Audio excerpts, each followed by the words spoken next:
We're here. Yep. Welcome back. I didn't know I was back. Sorry about that. Eric Rittmeyer is joining us once again. He is one of my favorite guests. He is the author of The Emotional Marine. And today we're going to talk about something that sounds very basic, but I think during this COVID pandemic can be a little bit more complex, and that is being happy. Eric, welcome back to the show. How are you, sir? John, I'm awesome. Thanks for having me back again. Thank you for the kind words, too. I love your show, man. You guys are great. Well, you're great. Let's talk, before we get into tips and behaviors that happy people exhibit, let's talk about things that happy people do not do. Can we go there first, Eric? Let's do it. There's lots of things happy people don't do. It starts off with not making assumptions. And this is a problem, right? As humans, when we have incomplete information in front of us, what do? We fill in the blanks. A lot of times we fill in those blanks with things that have happened in the past that might be in a totally different context. So we fill in the blanks with bad information. We make bad decisions that way. And you know what happens? You know what they make out of you and me when you make those assumptions, right? Can't say it on air because of FCC, but they make a you-know-what out of you and me. So what we got to do is we have to look at the current situation, not make assumptions, not fill in the blanks, and not assume worst case scenario, which a lot of people do, unfortunately. Yeah, and there's some other things they don't do. I was noticing your list here. You said they don't feel sorry for themselves, they don't hold grudges, and they never really consider themselves a victim, right? They don't, and that's a good point there. Grudges is a really big piece of this, John, and the problem with grudges is if we don't get over that anger, if we just hold that anger in, it just continues to poison us. It doesn't allow us to totally heal. We keep going back to whatever it was that hurt us initially, and internally we just can't heal. There's actually an old quote, a Mark Twain quote, that says, anger is an acid that causes more harm to the vessel in which it's stored than on anything that it's poured. And that's exactly what grudges do. It doesn't allow us to get over that anger, so we continue to internalize it, and it just totally deprives ourselves of every ounce of happiness that we have. So maybe, Eric, you can help us out with, I know we're always looking for a takeaway, and I'm not saying this is going to solve everything immediately or forever, but maybe some tips, maybe things we can do in the morning, maybe some visionary exercises or something that can put us in a positive mental state. I think the best place to start, John, is, it sounds so basic, but it should just start with Hakuna Matata, right? No worries. Lion King 101. No worries. Everything's okay. And we have to get off of this outrage culture. Everybody automatically assumes the worst intentions in people. If we can just start off with every person that we meet assuming that they're a kind person, which is probably a 99% chance that they are kind, if we can just make that assumption, then we're starting off on the right foot. We can just be happy with each other. Get okay with disagreeing. Get okay with opposing points of view. Be all right with somebody who has a conflicting belief system. Don't think they hate us because of that. They just have a different belief system. Kuna Matata, that's the term of the day. I like that. Okay, let's talk a little bit about the circumstances we now live in with the COVID pandemic here. Obviously, I'm starting to feel more optimistic. We have a vaccine. The numbers are going down, thank goodness. But with that being said, for those who have the COVID blues, what would you recommend or what would you say to them?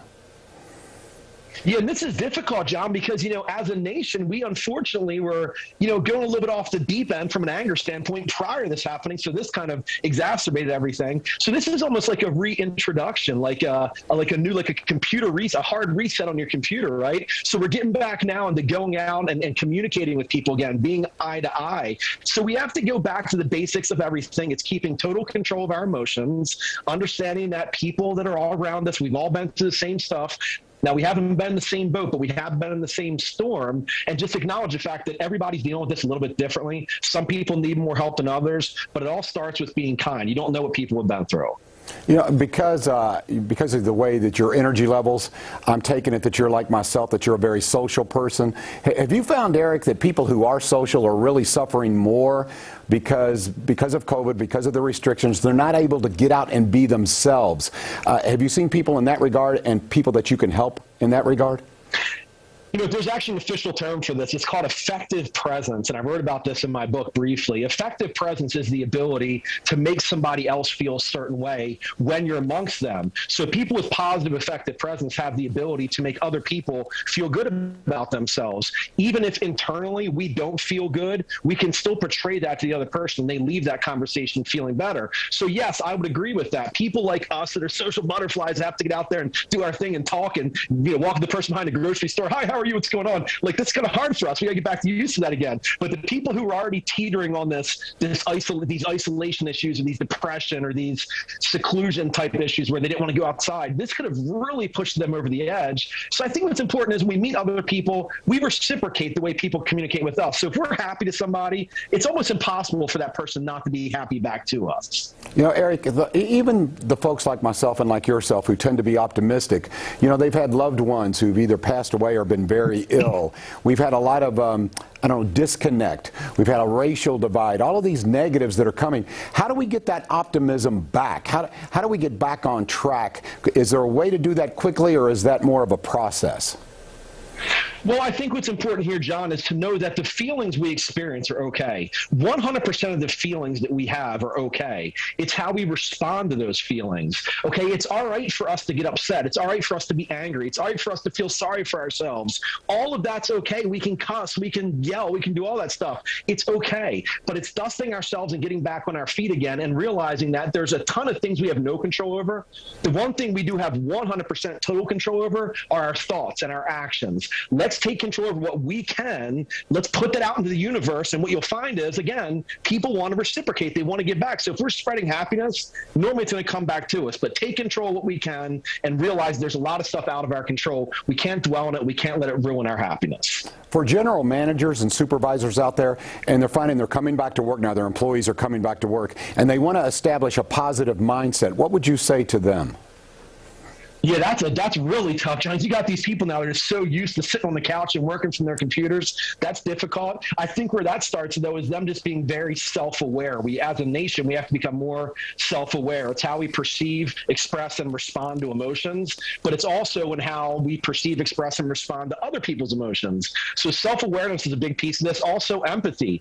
As leaders, as managers, as friends, as parents, whatever, we have to be empathetic and realize that some people have gone through some very difficult times. We have to be able to connect with that person, understand that we feel where you're coming from. I understand where you're coming from. Let's talk through it. Let's discuss it. But we have to be very hyper aware of what other people have been through. I think that's critically important. Eric, you're a big fan favorite. A lot of folks like myself love when you come on the show.